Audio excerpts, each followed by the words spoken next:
இன்றே டவுன்லோட் செய்து உங்கள் ஃபேவரட் ஷோக்களை என்ஜாய் பண்ணுங்க. இத நீ உன்கிட்டயே வச்சுக்கோ. ஆனா இத நான் எதுக்கு வச்சுக்கணும்? இத வச்சு யாரையும் நீ கொல்லணும்னு இருந்தல்ல, இப்போ நான் ஏன் வச்சுக்கணும்? ஏன்னா நீதான் சாக போற பேப். வாட்? நீ என்ன முட்டாள் ஆயிட்டியா? முழுசா சொல்றது கேளு. என்ன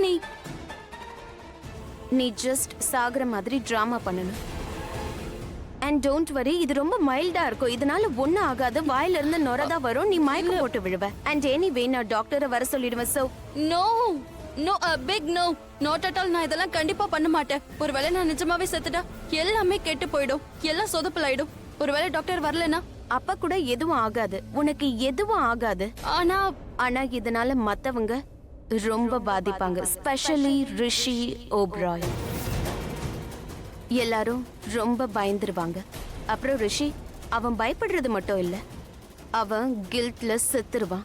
அப்புறம் இந்த கில்ட்டாலேயே அவன் வாயாலேயே எல்லா உண்மையையும் சொல்லிடுவான். அன்னைக்கு நைட் உங்க 2 பேருக்கும் நடுவுல என்ன ஆச்சுன்னு, அதுதான் எக்ஸாக்ட்லி நம்ம plan my dear. Not bad Sonal. என்னோட ரிஷி அடையறதுக்காக என்னால நிஜமாவே சாக முடியும். இதெல்லாம் ஒண்ணுமே இல்லையே, இதையும் நான் பண்ணுவேன். பர்ஃபெக்ட். ஒரே ஒரு தடவை ரிஷி அவன் வாயால எல்லா உண்மையும் சொல்லிட்டானா, அதுக்கப்புறம் ரிஷியாலேயே உங்க கல்யாணத்தை தடுக்க முடியாது. ஒருவேளை எங்க கல்யாணத்தை தடுக்கிறதுக்காக ரிஷி எதுவுமே சொல்லலனா ஒன்னும் பிரச்சனை இல்ல. நாம ஒருத்தரை பிடிச்சிடலாம். அவங்கள பிடிச்சாலே இந்த உண்மை தானா வெளியே வரும். ரிஷி நிஜமா எதுவுமே சொல்லல. காட் நோஸ் வாய். ஒருவேளை ரொம்ப பயந்திருப்பானோ, கில்ட்டியா ஃபீல் பண்ணிருப்பான், இல்ல எல்லாரும் எப்படி ஃபேஸ் பண்றதுன்னு நினைக்கிறானா. கோல், இவ எவ்வளவு கில்ட்டி ஆகுறானோ அந்த அளவுக்கு நல்லது. மலிஷ்காவோட இந்த ஃபேக் சூசைட்ல இவ மனசு ரொம்ப உடைஞ்சிருக்கும். பட் இன்னும் கூட மலிஷ்கா ஜெயிக்கல. அவ ஜெயிக்கணும், அவ ஆசைப்பட்டது நடக்கணும்னா ரிஷிக்கும் மலிஷ்காக்கும் கல்யாணம் நடக்கணும். இதுக்காக வெற்றியை வாங்கி தர அந்த பர்சனை பிடிச்சாகணும். பிளான் பண்ண மாதிரி இன்னொன்னு பண்ணியாகணும். Master stroke.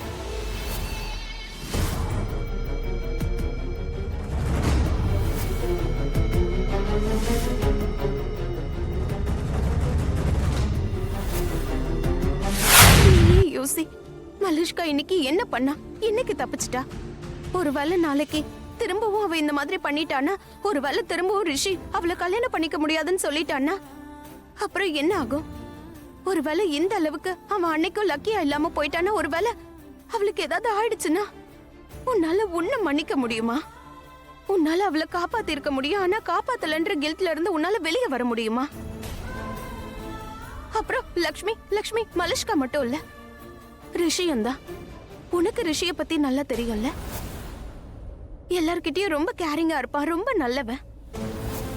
இன்னைக்கு மலிஷ்காக்கு ஏதாவது ஆயிருந்தா ரிஷியால அவனை மன்னிச்சிருக்க முடியுமா?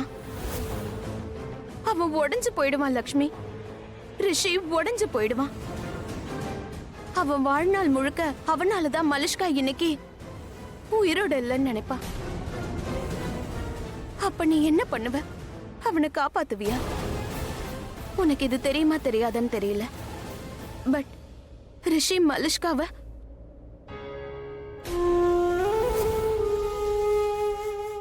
நீயும் ஒரு பொண்ணு தானே.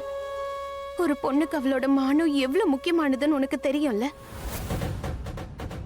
ஆக்சுவலி ஒரு பொண்ணு தன்னோட மானத்தை மொத்தமா ஒருத்தன் கிட்ட சமர்ப்பிச்சுட்டானா, அப்புறம் அவங்க கிட்ட இருந்து என்ன எதிர்பார்ப்பா?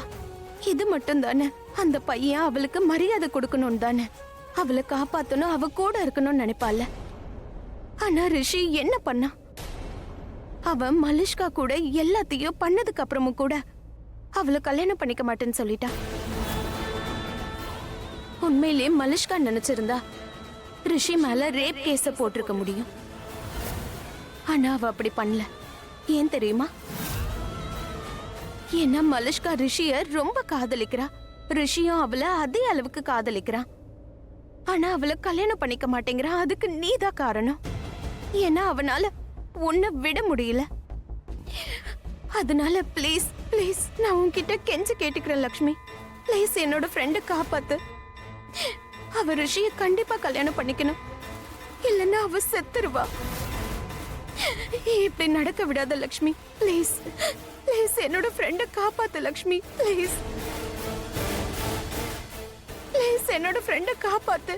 ப்ளீஸ் அவளை காப்பாத்து. லக்ஷ்மி ப்ளீஸ்.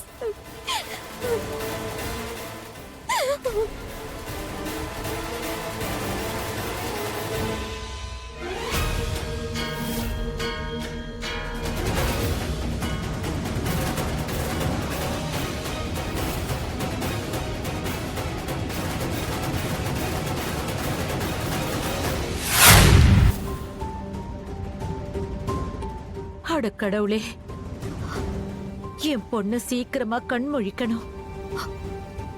கிரண், கிரண், என்ன இது? மலிஷ்கா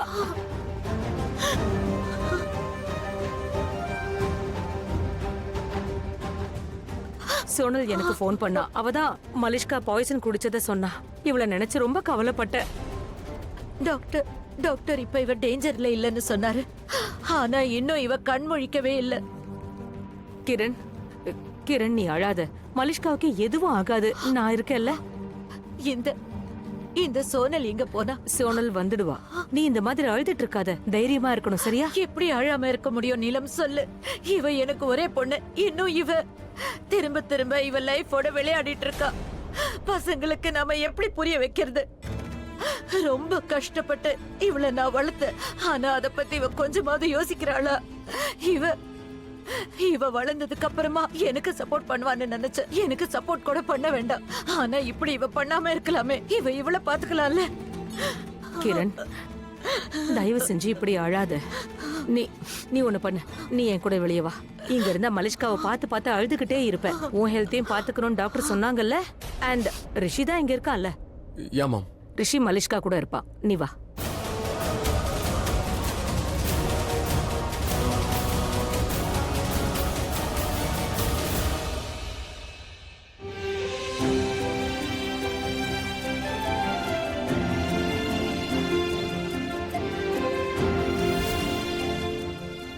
மலிஷ்கா, அன்னைக்கு ராத்திரி நடந்ததுக்காக, நான் பண்ண விஷயத்துக்காக நீ இந்த ஸ்டெப் எடுக்கணும்னு எந்த அவசியமும் இல்லை. நான் என்னோட தப்பை எல்லாருக்கும் முன்னாடி ஏத்துக்க தயாரா இருக்கேன். நான் மன்னிப்பு கூட கேட்கிறேன்.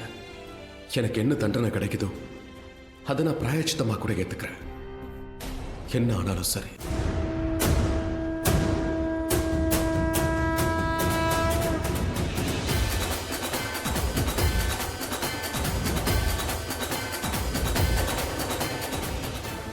லக்ஷ்மி,